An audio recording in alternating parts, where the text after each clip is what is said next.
Hi there, folks. Welcome back to Cinemaffray. Today we are going to be starting up our South bracket of our big bracket challenge here for our February/March/probably April Madness tournament that we got going on here for our best/favorites of since 1995 rather.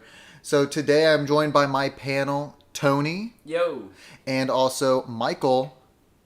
Hello.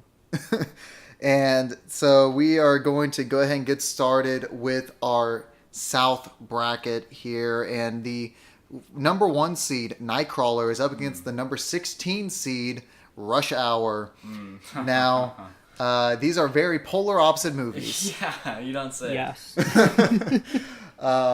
Tony, I'll go ahead. You picked Rush Hour, so Yeah. go ahead and chat up while you chose the Rush Hour.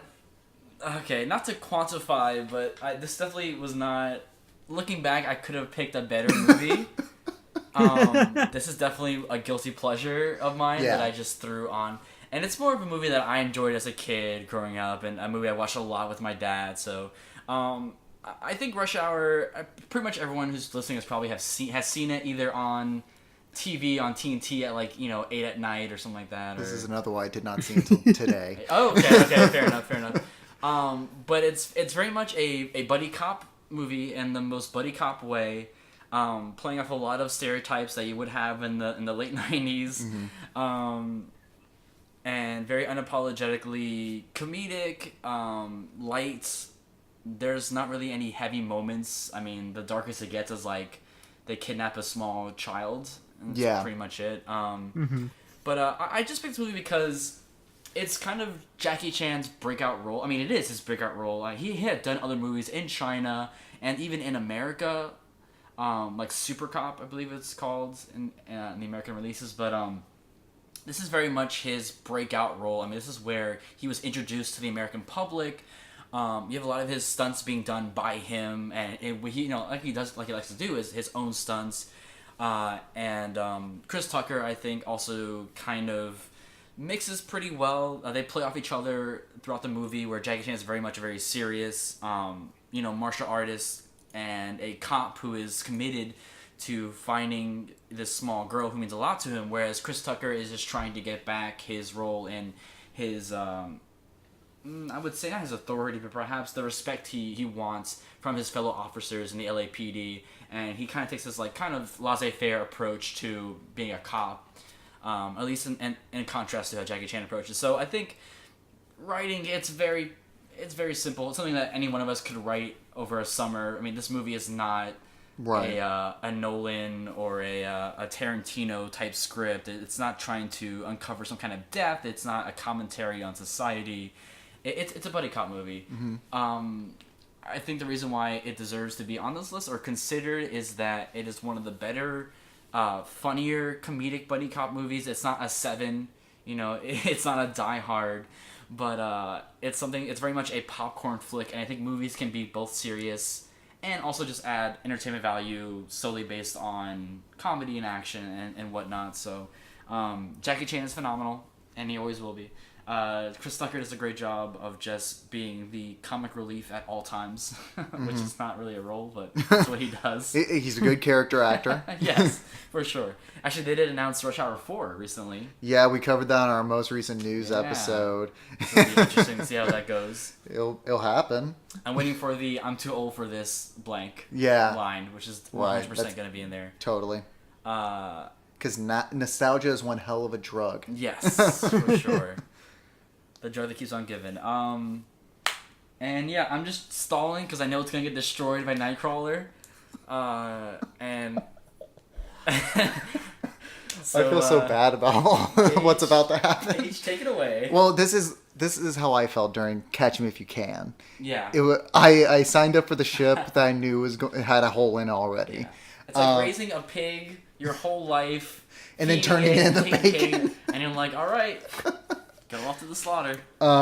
So, Nightcrawler, you have Dan Gilroy, who both writes and directs this movie. He was nominated for Best Original Screenplay. at the Oscars for this movie. Jake Gyllenhaal puts in, I think, probably one of his, I think, my favorite performance Was from he him. nominated? He was not. That's something, right? But I mean, I guess it was just tough company Snuff. because that year it came out in 2014. okay. So That it was strong year. that was a strong year. Yeah. That was a really strong year. But Gyllenhaal, like I said, this is probably one of my favorite performances from him. You also have Rene Russo and Bill Paxton in here. So you're following this guy who, to me, it's obvious he has some kind of mental disorder. You know, Oh, he's a sociopath for sure. yeah, you know, but just how he goes about being this desperate con man. And, you know, it's funny because my most recent, Catch Me If You Can was also about con man, except this is where the con man goes wrong in so many ways. Here. Listen, man. But he gets into the LA crime journalism type deal, and he knows that bad stuff sells. And he purposely goes to these awful, horrendous things to get Rene Russo's character to put it on her news station. And it's just, like I said, the performance to me is what made me mainly put on here. The story is fantastic. So he gets his buddy or his sidekick or whatever for this, and then what happens at the end of that, where he just lets him die, and he sells his friend dying to the news, and then he gets a whole crew later on at the very end of it. I'm just like, no way. He has a happy ending. He has his happy ending. Yeah. Which is something I did not see coming at all. I did not see him having that nice ending. I saw him going down or something going down where he has that tragic side, not this happy side of it things. And just the whole journey throughout it to me was just so shocking, because a lot of things happen that I guess you don't expect. I saw this one in theaters. I don't know why I saw it in theaters, but I did. And I left that theater going like, that may have been my favorite movie that I've seen in a long time. Keep in mind, this is right next to whenever Birdman and Grand Budapest, all these other things had come out, and it was a very strong year. So Michael, go ahead, take it away. I do Whiplash, Be not gentle. Whiplash. Sorry, Nightcrawler. Yeah, that's scrolling in the a list few here. weeks, bro. Yeah. Nightcrawler, I agree, is probably his best performance, Jake Gyllenhaal, and it delivers punches that I would have never expected from a movie about a con man journalist.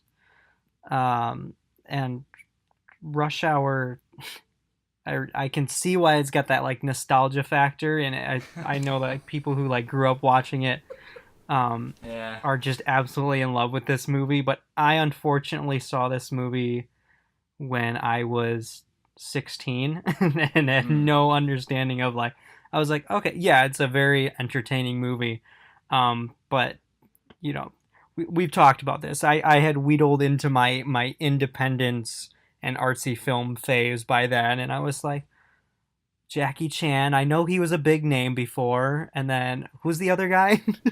Chris Tucker, man. Chris Tucker. Yeah, Chris Tucker was off the record by then. So that's my 2 cents about Rush Hour. Yeah, that's enough.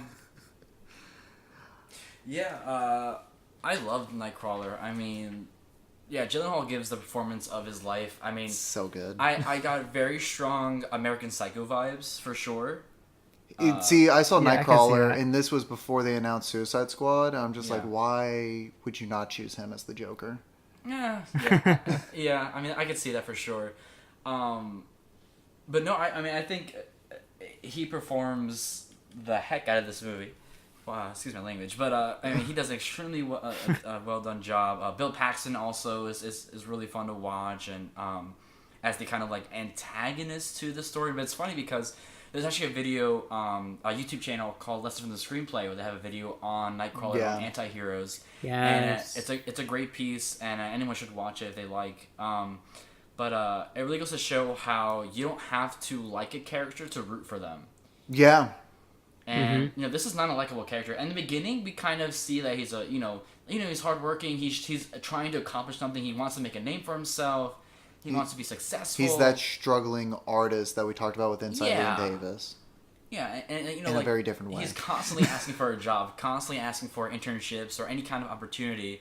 So you identify with that, but then as soon as he starts to pursue his interest and he starts to do darker and darker things, like framing shots in a way to make it more interesting, it goes from moving pictures to moving a body, it's very much the descent into madness, but that madness was always there. It just needed the fuse to be lit.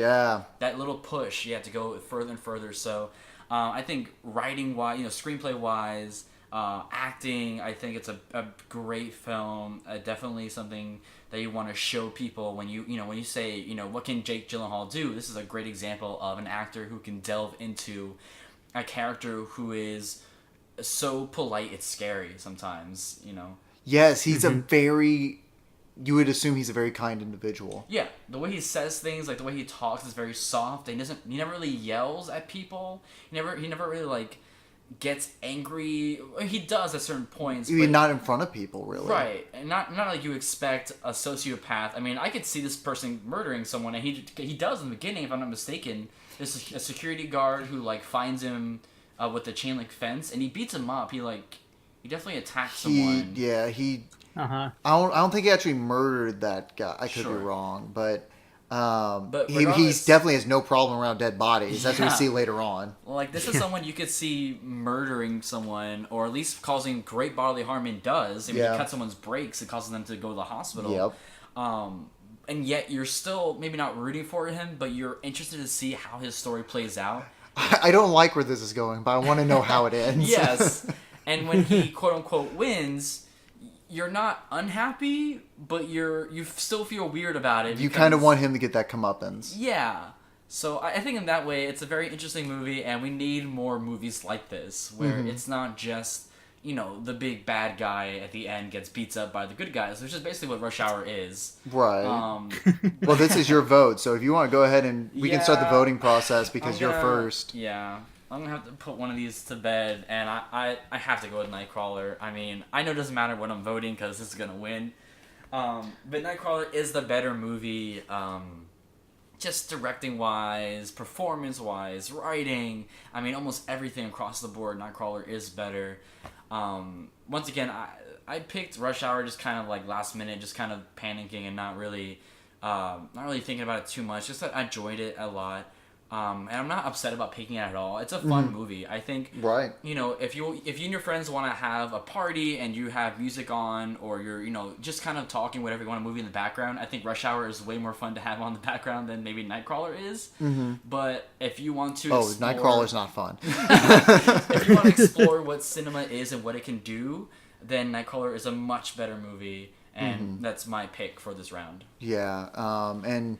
my vote is next, and I'm obviously going to vote for Nightcrawler as well, so we'll move on. But I just think that this movie is going to hold up for such a long time. Yes. It goes into that, another crime drama movie, and you get the sense of that anti-hero, or however you want to describe his character. But everything feels so darn real. I like every little bit. It's just wow, that this could be happening right now, and we not know it because we do see things on news stations or wherever else about these horrible, horrible events, and you're just somebody has to be filming that.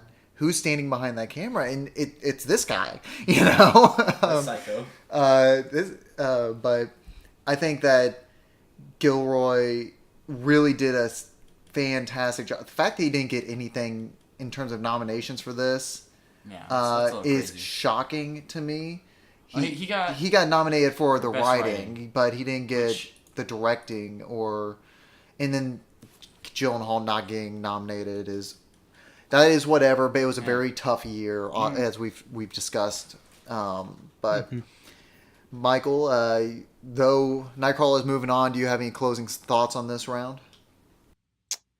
I think we've gone with the right choice here.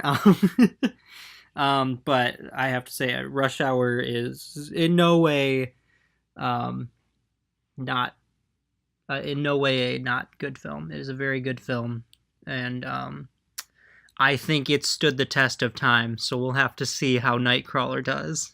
Yeah, Nightcrawler is only about 4 years old, but Rush Hour is still a fantastic comedy. You know, we can, you can turn on today, still get all the laughs that you got from whenever you first saw it. So it holds up.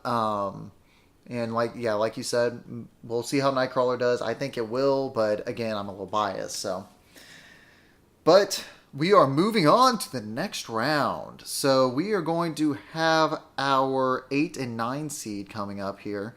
So the 8 seed is Slumdog Millionaire versus the 9 seed, the Aviator. Now, Michael, you're back at it again here, man. You got the whole slab to yourself.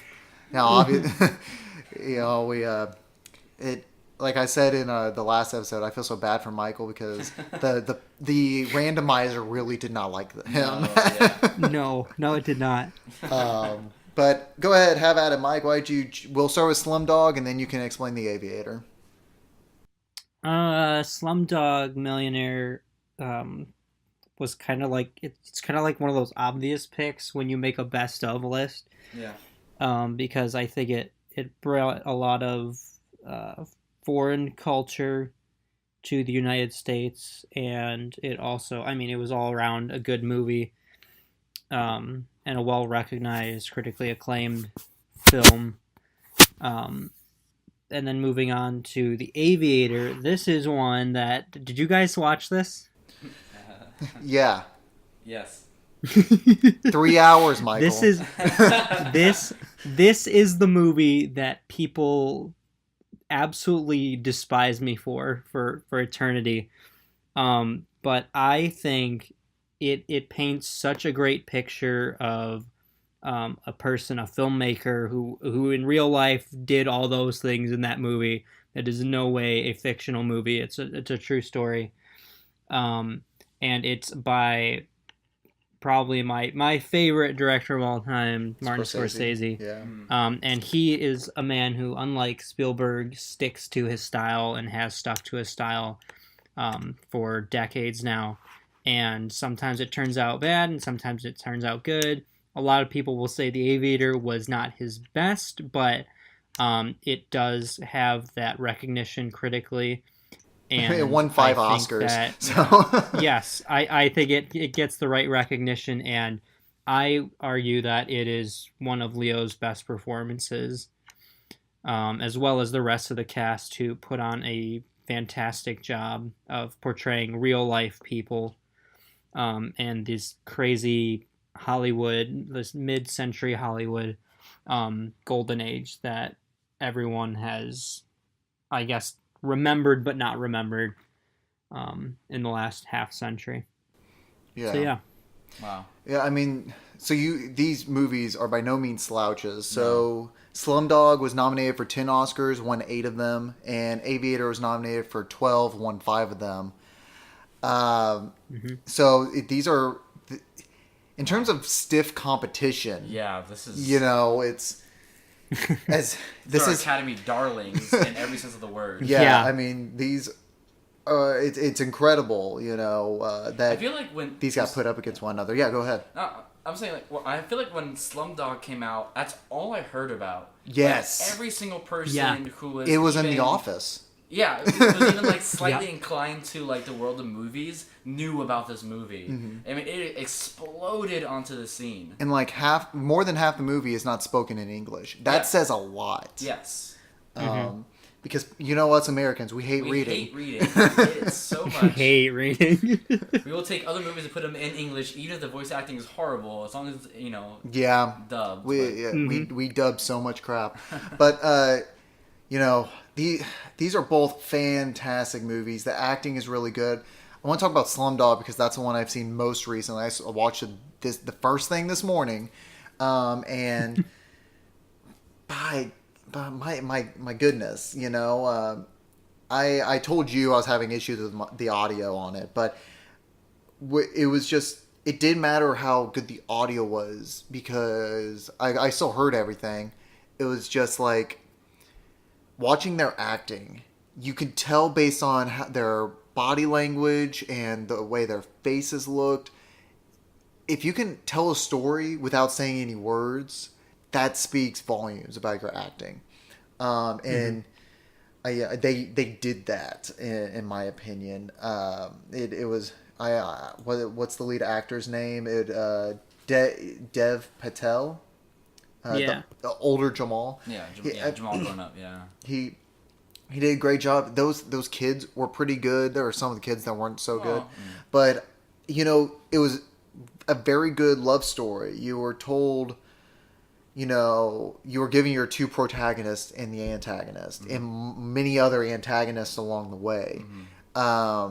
Salim, I do not like this kid. This kid sucks. Which is the point, obviously. And then you're given Latika, who she's lived one awful life. Yes. Based on what you're given in this story, and you're not shown any of it really. You're focused purely on Jamal and then Salim whenever he's there, because obviously they part ways. But there's just so much drama, and the story was told so well. And whenever he's playing, either he's playing the Hindi version of Who Wants to Be a Millionaire. Yeah.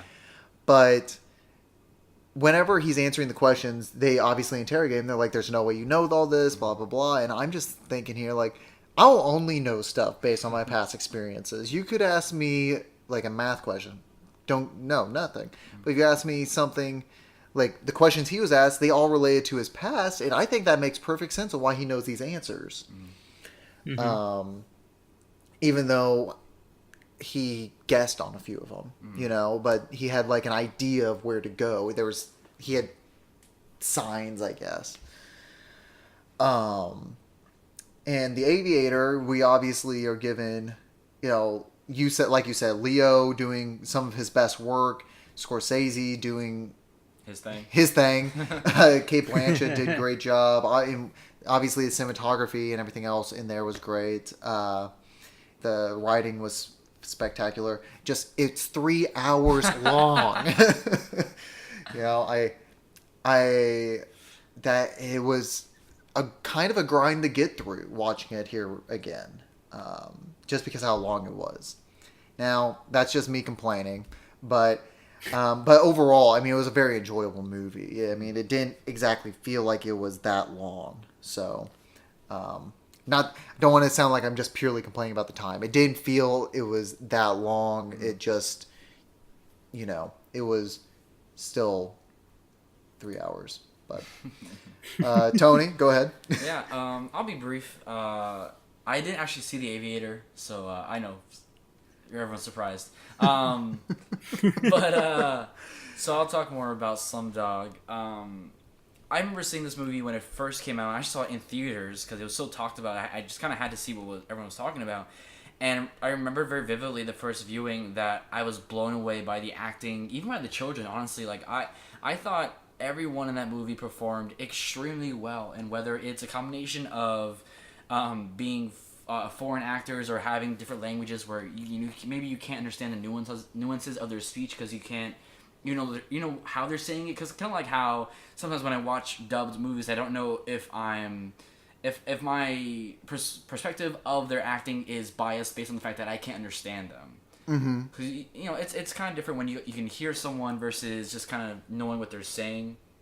But anyway, I think regardless, it's a beautifully done movie. And like I said, performances are very important to me, and I think Slumdog is one of the best examples of getting the best performance out of your characters, out of all age groups, whether it's children, younger, adults, and the music and the sound was just very much inviting, and it takes you into that world. and I don't know, I thoroughly enjoyed it. So unfortunately, Aviator, I just didn't have the time to put in my schedule, not because of the time, but just it's 3 hours, man. Well, yeah. Although I will say I will watch both these movies again because it's been a while for Slumdog for me. But I definitely will watch both these movies coming up here pretty soon because it's due. Right. And one of them's got to move on, so we're going to have to be up to date or whatever. Now, Michael, you start off the voting this round, so which one of your babies are you planning on killing off? I'm going to kill off the Aviator. So you're picking Slumdog? Yeah, Slumdog Millionaire.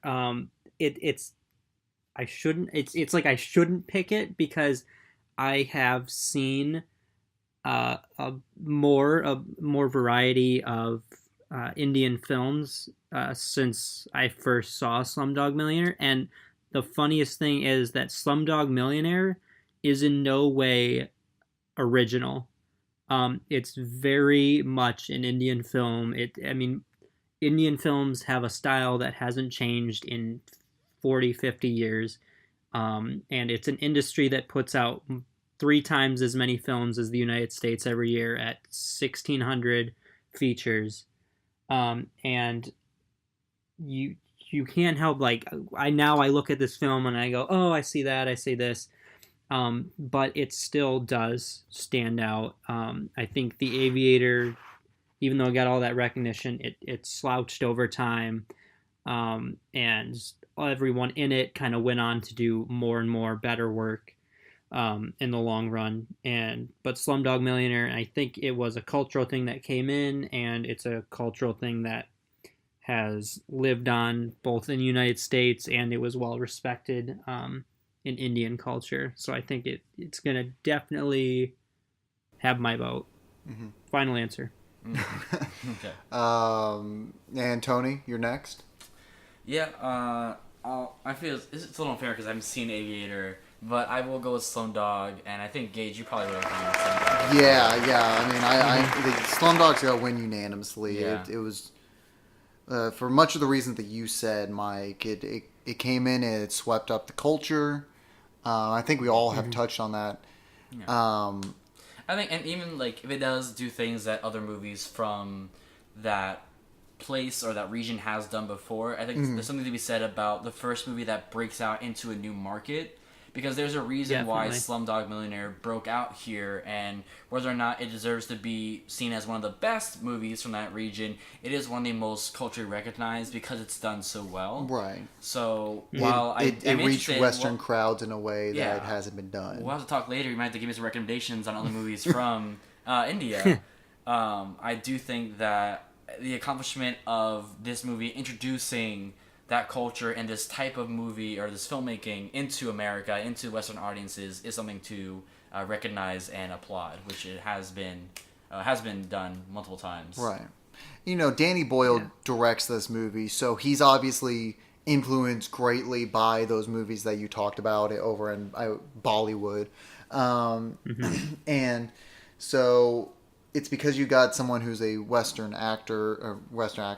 director to fuse the two styles in such a way that it worked so well. And like I said, it was in The Office. No, but on a serious note, what was that dance scene at the end? You know, that was just like, that is extremely Indian. Like, you can't find an Indian movie that doesn't have a dance scene. Has at least one dance scene. That, like, yes, that put me off so much because I wasn't expecting that. It's required by law. If you want to have your movie played in a movie theater, you have to have a dance scene in it. Well, I'm pretty sure that's accurate. that might be a little inappropriate, but I mean, am I wrong? I mean, probably not. But the movie won 8 Oscars. It obviously is. It's a fantastic film. And Michael, like you said, it belongs at best of list. Doesn't matter when, really. It's best of ever. If we did 64 greatest movies of all time, it would probably still be be up there. You know, so I think. To us, it wasn't a hard choice. Michael, I'm sure, was a little bit more difficult. But like you said, all those people have gone on to do fantastic work. You know, Leo has finally won his Oscar. Scorsese continues doing Scorsese stuff. So, you know, I think we made the right choice on that one. But now we must move on to something that's a little bit more... more mainstream? A little bit more mainstream. By a little bit more not my choice. Definitely. Neither one of these are Michael's choice, surprisingly.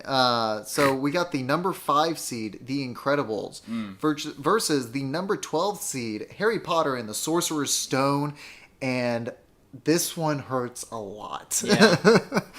I chose The Incredibles. You chose Harry Potter. I did. So go ahead and tell us why you chose Harry Potter, and this is the Harry Potter movie that you chose. Yeah, because the problem is there are 8 movies. Eight movies, sorry. There are 8 films based on the Harry Potter franchise, and they're all good. I mean, like, if I could, I would just package all these films into one, but I can't do that because it's a little unfair to give you 8 different films and features and, you know, kind of take the best of all of them, and that's not a fair fight. So I picked the first one mostly because it kind of started this generation of Harry Potter fans, and I think when you have kid actors, it's a hard thing to get them to act. I mean, if you watch any Disney Channel original movie, 8 times out of 10, it's pretty bad, and the kids are maybe they're not awful, but they're definitely not believable. And I think these kids are good. I mean, you can tell even from the first movie that they're good actors, and they only get better.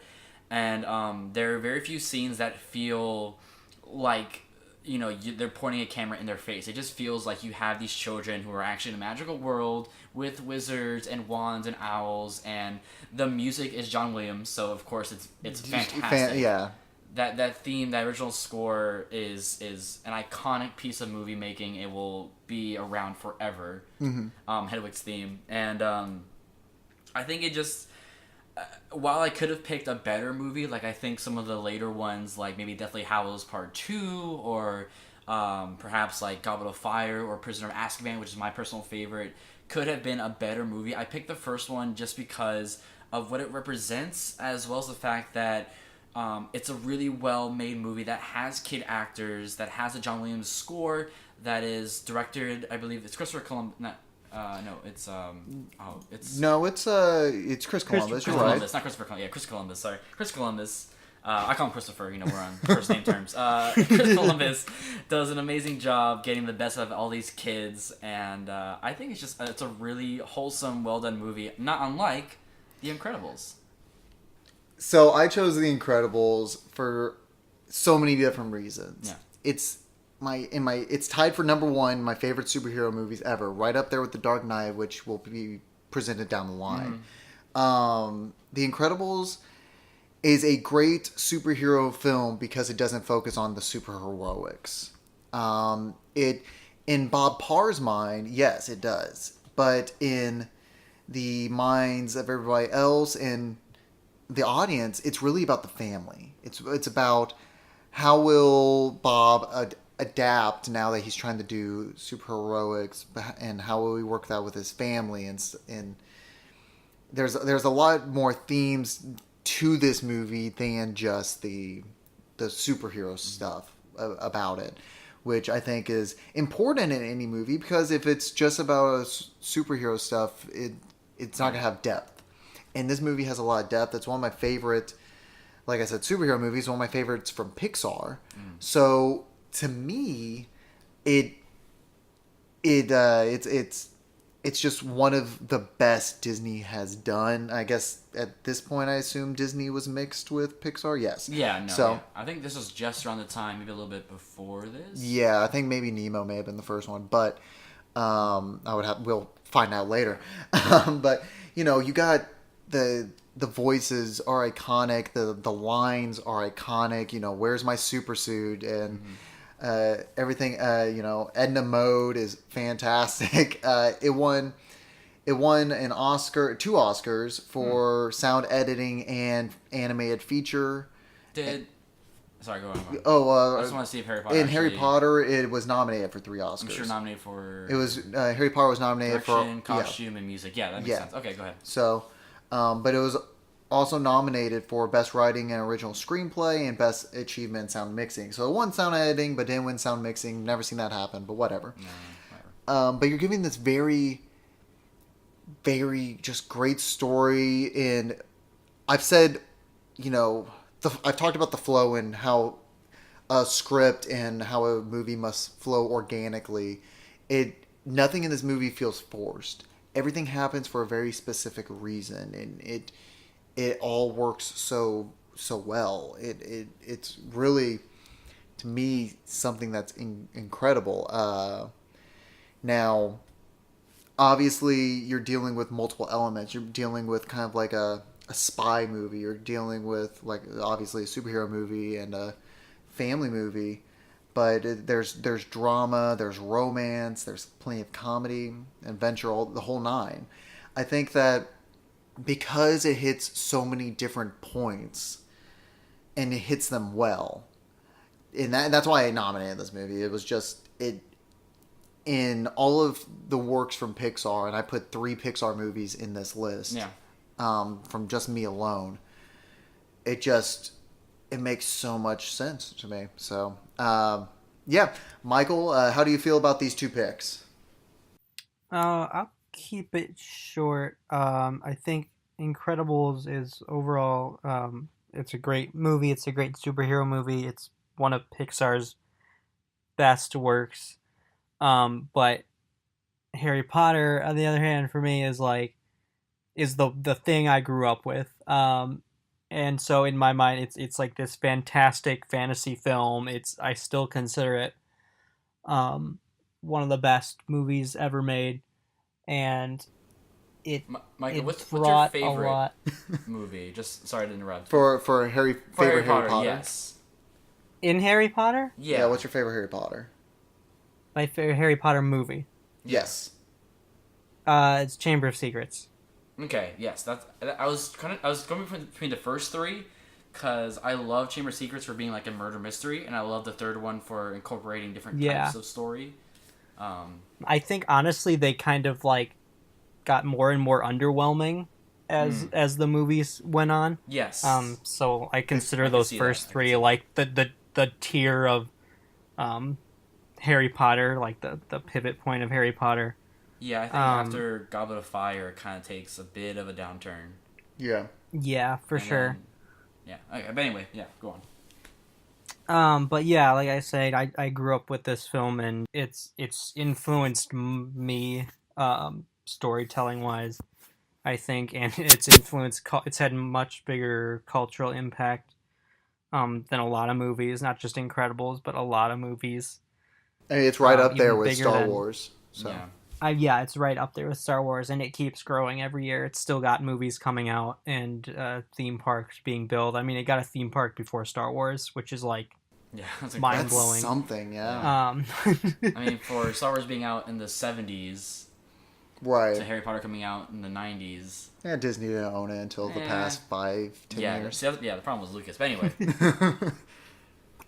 But you got anything else to say, Mike, before we head into the votes?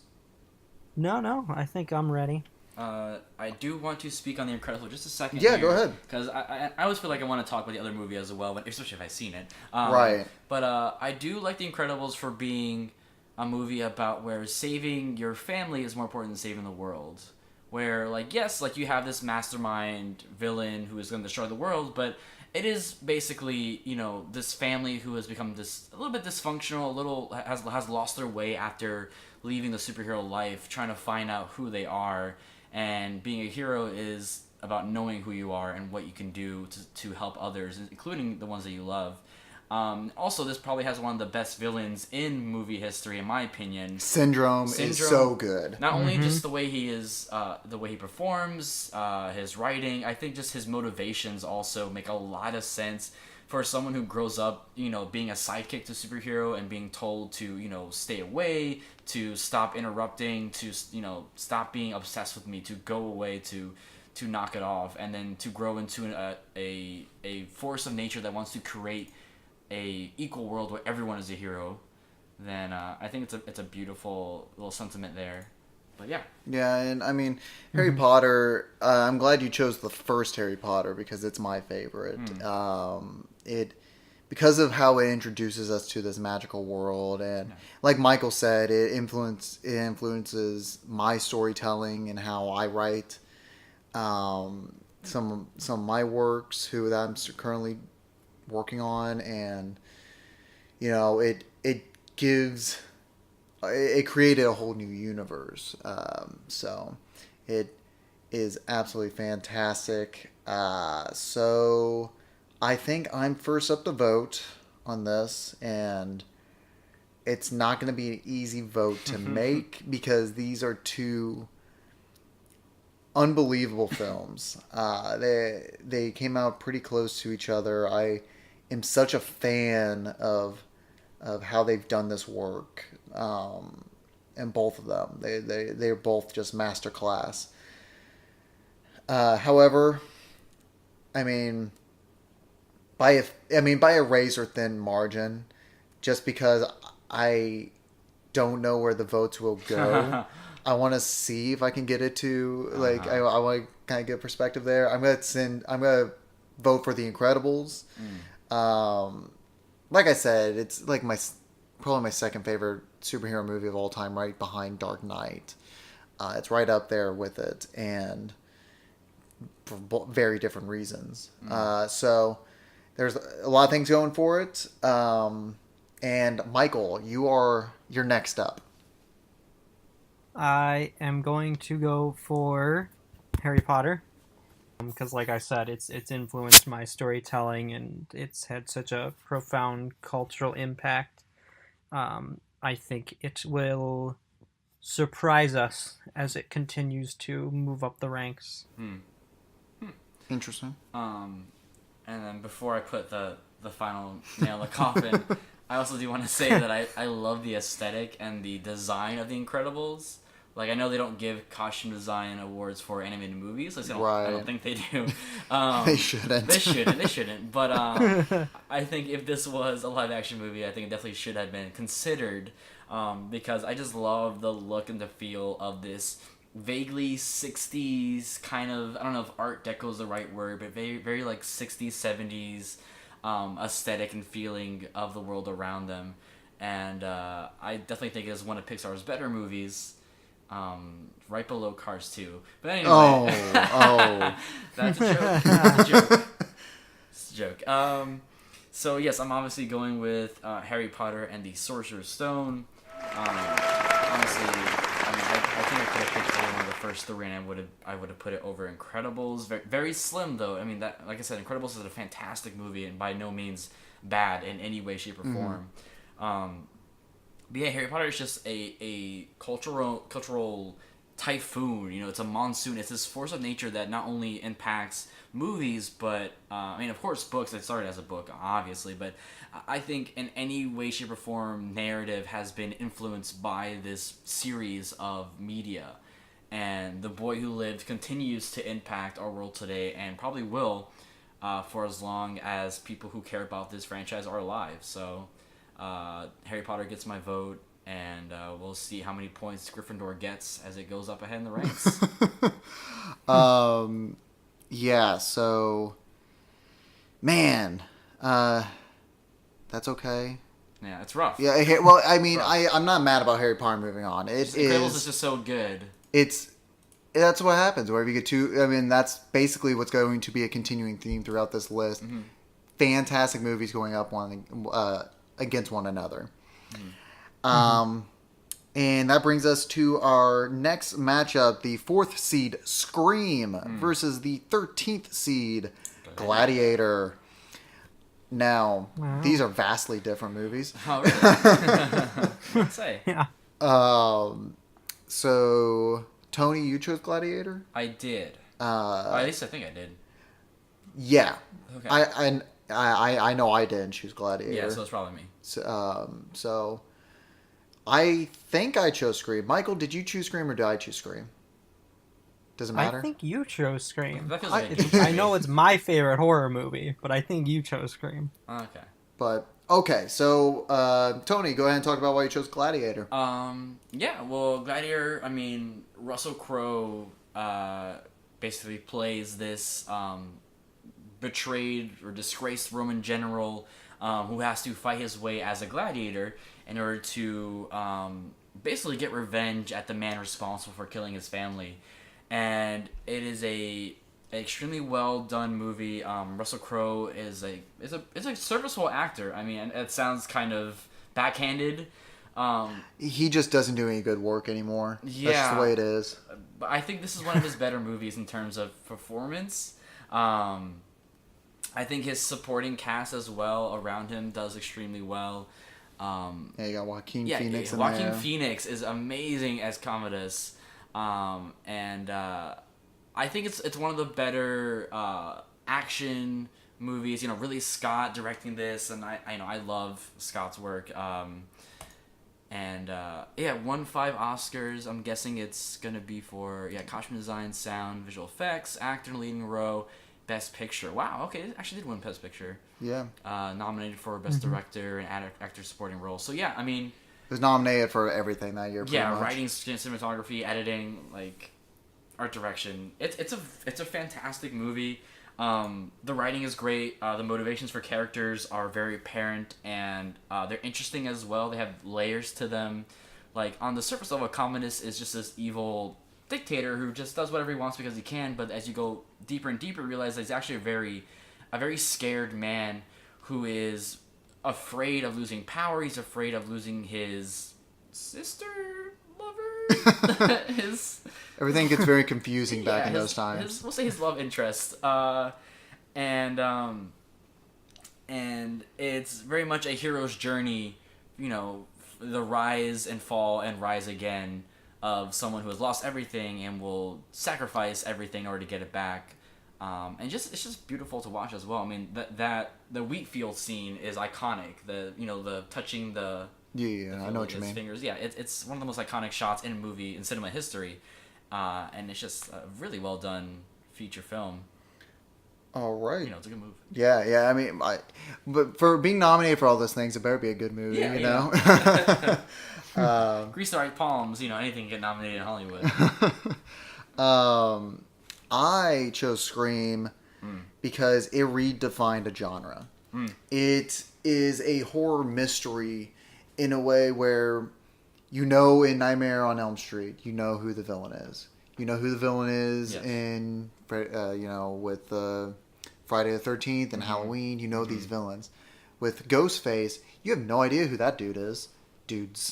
And that's almost more important than who is he going to kill is who is this person so we can stop him. That's kind of like that's his weakness, his identity. It's the murder mystery is so well done in this, and it pokes fun at every other horror movie. Wes Craven pokes fun at himself, and I love that.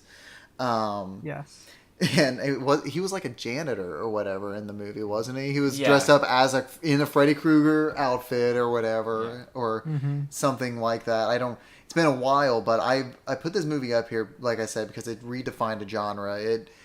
It showed that horror didn't just have to be the generic search and kill, slasher monster movie of, just throw a big bad guy in there and have him slaughter teens having sex in the cabin, And they it's not like that Ghostface doesn't do this. No. He does, but he does it because of that stereotype. He knows that oh man, what's her name? I just completely blanked. But he knows that Sydney is the survivor girl. He knows everybody's roles, and it's like a self-aware screenplay almost. Yeah, and I love stuff that's self-aware, and I love whenever you can poke fun at yourself because I think that makes it more enjoyable feature as a whole for the audience if you can tell people are having fun with it. And, it's for whatever reason, to me, this is one that stands the test of time. The first Halloween I still love. obviously doesn't work as well as it once did. I watched Friday the 13th here recently. That's just awful. And Nightmare on Elm Street at least has that supernatural vibe where it's like, okay, you know? And I think the only other movie horror-wise that has redefined a genre since then is It. They've really gone out there and they've done something different to me. But yeah, that's why I put in Scream. So, Michael, what do you got to say about Gladiator and Scream? I think you said everything I needed to say about Scream. Because it really reshaped what a horror movie could be, and it maintained that feel of horror by offering, I guess it's weird, like gestures to itself. Like it was scaring. It was making you scared of being scared in a way. And I applaud it for that. And Gladiator, it's interesting because it was like the tail end, I think, of our fascination with like Greek and Roman times, storytelling wise. I'm pretty sure it's like one of the last big epic movies made like that did so really well and got recognized.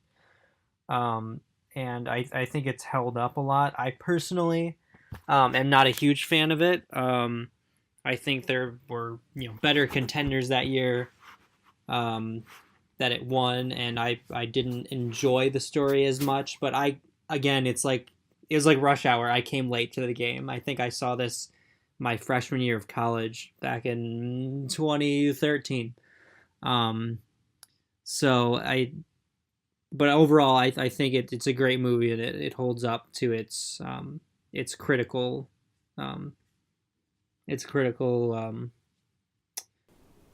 acclaim. Acclaim. Yeah, acclaim. There we go. And to speak on Scream as well, I think it also it's good to notice that Scream also spawned parodies like Scary Movie franchise. Yeah. So Scream was so influential that it spawned a whole franchise. Series. Yeah. In fact, the whole genre of like parodies, storytelling. Yeah. Of scary movie parodies, of making fun of the tropes that you often see in these movies. And I think without Scream, you definitely wouldn't have Scary Movie. You wouldn't have movies, kind of like Cabin in the Woods that are kind of self-aware about being a horror movie.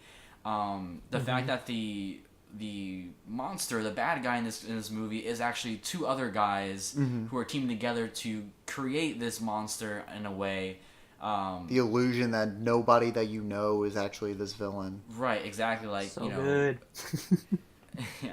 So it's I think it's a fantastic horror movie. I'm not a big horror movie guy, just in general, but this is definitely one that I can't ignore because it's really well done and what it represents for the genre. I think it's extremely important. Yeah, and going back and watching Scream, all the telltale signs are there. Oh yeah, it's so you much just fun watching can't. It. Yeah, after watching it, you're just like, oh my gosh, like. How did I not see that? But that's with any mystery movie or TV show. It's like it's right there in front of you, and they just dangle it there. The best twist is always in your face. Yeah, it's always super obvious. And you can't say enough good things about the Gladiator. Obviously, whenever you're nominated for it was 13 awards that year or something, and you won 5. That just speaks volumes about how good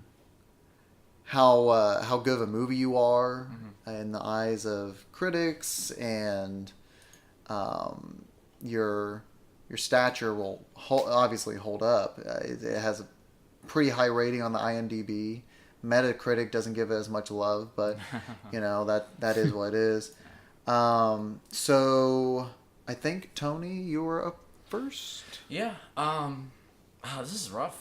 Because while I did pick only one of these movies, now seeing it up against another one, it's kind of against the wall here because I love Scream for what it is. Like I said, I'm not really a big horror guy, but if I had to watch a horror movie, this is definitely on the top of my list, or at least near the top of movies that I would want to watch because it's not grotesque. It's not over the top. Like, there are scenes that have gore in them. I mean, it's not really... Everything serves a purpose. Yeah. It's not gratuitous. Yeah.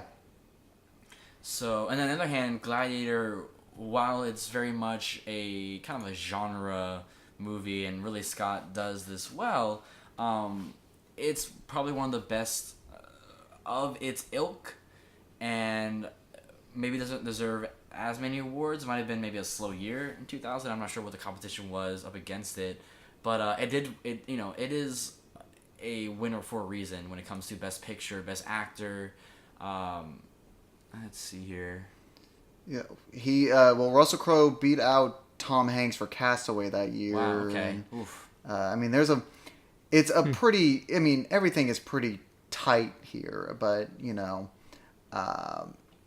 it definitely was a year that didn't have a lot of slouches by any means. I'd love to see who were the nominees for Best Picture for Best Picture for this year. Yeah. They were Chocolate, Crouching Tiger, Hidden Dragon. Sorry, Chocolat. Aaron Brockovich and Traffic. Yeah, so... I mean, Chocolat, maybe. I don't know. Yeah, I haven't seen the other ones. I like Chocolat, but... I'm sure Michael has seen at least a couple of these. Yeah, well, I mean... Yeah, all good movies. I think Traffic actually might be the only one that I haven't seen. Okay.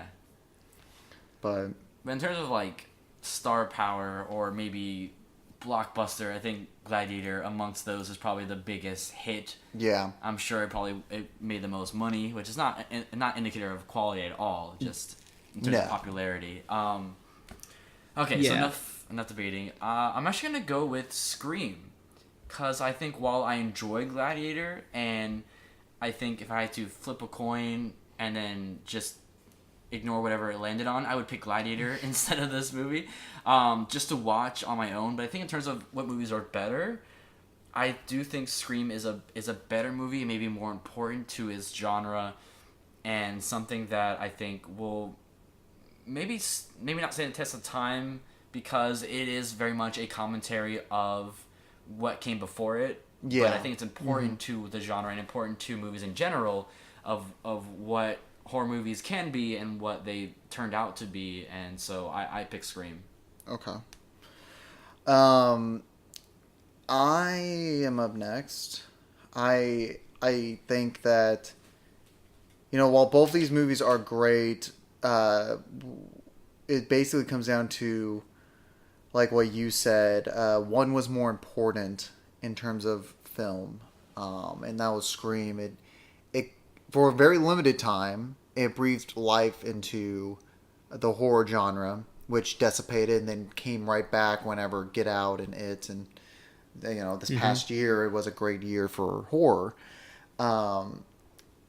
But Scream this was back in '96. Like you said, it still to this day it holds up for me, but who knows how long it will continue to hold up because of how things are continuing to shift. With Gladiator, I just think of other shows that deal with these kind of just the aesthetic of it. So you think of things like 300, or you think of Spartacus, those kind of, again, not to play on it, but the Gladiator type movies. And so whenever I see something like that, it's just like, how well does it hold up to what's going on today? I think Scream I could still watch today and enjoy, whereas I would still enjoy Gladiator, but maybe not as much in the same light. So I will also be going with Scream because of its big effect on the genre itself. So Scream will move on to the next round. Michael, what are your final thoughts on that matchup? I agree with what you're saying about Scream. I think that's what I would have picked, Scream, because I think it holds up and revitalizes the horror genre, whereas Gladiator, like I said, was kind of the end of the good Gladiator period of films, which, honestly, there weren't a lot, but it was the tail end of it. I don't know, man. An era of Ben-Hur epic was great. filmmaking. Did you Ben-Hur, actually see yeah, the Not old the one, newest one. the one from Let's say like because the one from like 1960 something. But yeah, Stream I think is a good pick. Cool. All right. Well, that will do it for this week's episode. I would like to thank my panel for joining me today, Tony. Oh, very welcome as always. And Michael. Thank you. And so from all of us here at Cinemaffray and Greenlit Flicks and South by Midwest and any other name you want to call us by, we will see you next time.